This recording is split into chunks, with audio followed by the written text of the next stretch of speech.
Good morning, welcome to Morning Outlook. This is Kim speaking on, what day is it? Thursday, the 11th of July. So, tug of war continues really between the dollar and other majors. At the moment, it seems like it's the other majors are winning in the short term, at least. Now, what have we seen then? The mention of inflation remaining low and being a difficult one has ensured that the markets are looking like they're expecting more cuts. However, he did say in the question and answers, and it doesn't seem very clear in what I've seen here, having watched it. He said that if they were just to cut interest rates too much at this stage, that they would have nothing to do later on if they needed it. So more. So I think it's really putting the picture on that there will be a 0.25% cut on the 31st when they meet. So we'll see. But for now, the markets, it's a bit sort of the dollar off, dollar on, dollar off, dollar off at the moment. So we'll see how these markets push up. But there's no great news elsewhere. So as I keep on saying, that we could be in a large ranging area or period with these markets, as there's the battle between what is the strongest, what isn't the strongest. For now, though, the Euro's pushed up, run into its finally got to its weekly pivot there, and just broken through at the moment. It's just having a little bit of a retracement from these sort of levels. Maybe that's the near-term resistance, but it did actually manage to close above its weekly pivot, in which case it's probably got some further potential, and maybe later in the session it's has pulled through the Asian session. They pulled up a bit further. You've got to be a bit careful. It has got an untouched daily pivot below, which I do like to see hit, but we'll see with today's movement. Relatively, it's quite a long way away when we see some of these days. The normal sort of progress at the moment, I think 40 pip days, etc. I think it might have a bit of a struggle getting back. In fact, let's just have a quick measure from where it is now. Ooh, I don't know, maybe 38 pips. It could do it. It could get back. I was just looking at it, but saying that some of these days back here, 25s, with no news around. Now we've got inflation later. U.S. inflation at 130. Maybe that'd be big enough to get things rolling. Also, don't forget at 12:30. I say don't forget, but at 12:30 we've got the European monetary policy meeting accounts. Now, in the past, they've shown more weakness and can show more weakness than that were actually talked about. It's not all, it seems, spoken. So I would look out at 12:30 and see if the euro takes a dive or whether it holds on.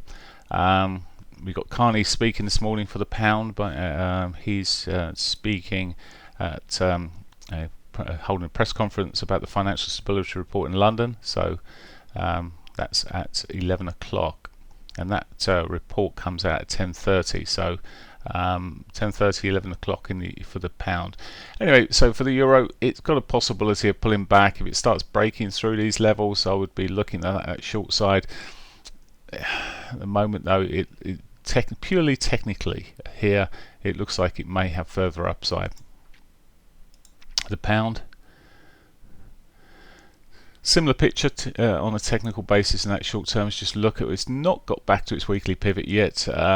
It's run instead to that daily 8 and just reacted off the daily 8 for now. Again, it may have in the short term, in some period of that. Well, no, it hasn't.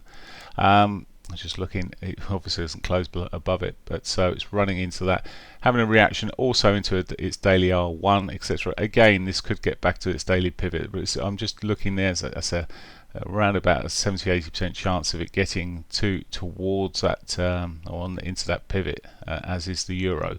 So that's why I always look at these each day. But again, it's pulled a long way away. We'll see what happens. But at 10:30, 11 o'clock, there is news on the pound there for the pound. So we may see some action later for the pound. Dollar yen. My short term for both euro and the pound, I'd much prefer them to roll over, but technically they're putting their signs in. Dollar yen, well, the yen strengthened here. It is the go-to currency, and I looked at it, and I'll just flash up my weekly. I didn't put this out, sorry, but the weekly asset manage money and hedge money is going into the yen at the moment. It's pushing in there solidly. There's the big. That's where the big money's going at the moment. So it's broken its upward trend there from the dailies just about, and any retracement might give opportunities to sell into. That's what I would really be looking for, but maybe it needs a bit more of a retrace from where it is at the moment. Very shallow movement at the moment. You could always draw trend lines across the back, but it's already sold a long way off through this Asian session, so may not give the opportunity today. Maybe it would be nice if it pulled back a decent amount to get a short into, but as I said, as much as I'd like it to happen, it may not happen, so I will wait and look. Right, Aussie dollar's recovered a little bit here as well. It's trying to push up. It's running into resistance. A lot of these are running into resistance in one form or another where they are at the moment, and this is in the 4 hourly, is the 34 and is the 50 just above it. Already caught the weekly pivot, so that's ticked off. So it would be interesting to see how this reacts around this area here. And so it's really a lot of these currencies, we're really looking at what's happening with the dollar effectively, because each of these majors are making a bit of an inroad against it at the moment. Canadian dollar, with this again seen some decent downside movement. It's consolidating where it is here, and it may start pushing down. It's been consolidating in this range for a couple of weeks really. We might see a breakdown from that at some point. Just looking at the 4 hourlies here, again it's just having a little bit more of a bounce, but maybe something to watch in terms of the potential for that to roll over. Maybe a safer place to, if it gets back up to the 21, to look at towards that. Has got an untouched daily pivot above there again at 30.94. So just watch the price action as it comes into the 21. If it doesn't start reacting off it much, and you've got enough time on this time frame to let it react to the 21 and still get in and have an opportunity down to the S1, today's S1, those prior lows, or maybe even further.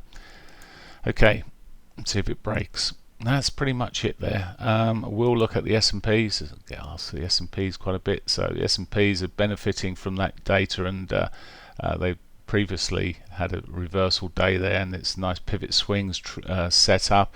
Could be triggered, we break the highs, and we could be making new all-time highs again. It's the sort of sounds that they want. We're sitting there in that 3,000 area. I've been talking about it for ages. It's been hit for sure. That's where we are. We didn't catch it last week, did we? Oh, we did catch it last week. There we go. Well, the 3,000 area, and now it's where to above it by the looks of things, but not a butterfly pattern, but it's broken the Gartley. Maybe it's running into butterfly land, but that we're seeing here, it's got the potential for a bit of weakness, but at the moment with the chat about interest rates, etc., and inflation, I would imagine that it's got more potential to push upwards than anything else. That's pretty much it. Other news, sorry, I should just run through. So this morning, just to run through that again, 10:30, 11 o'clock, we've got news for the pound. Euro news at 12:30.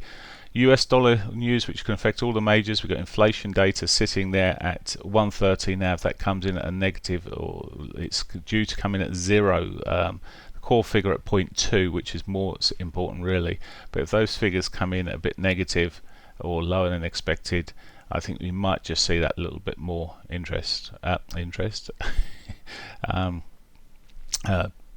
dollar bashing going on really.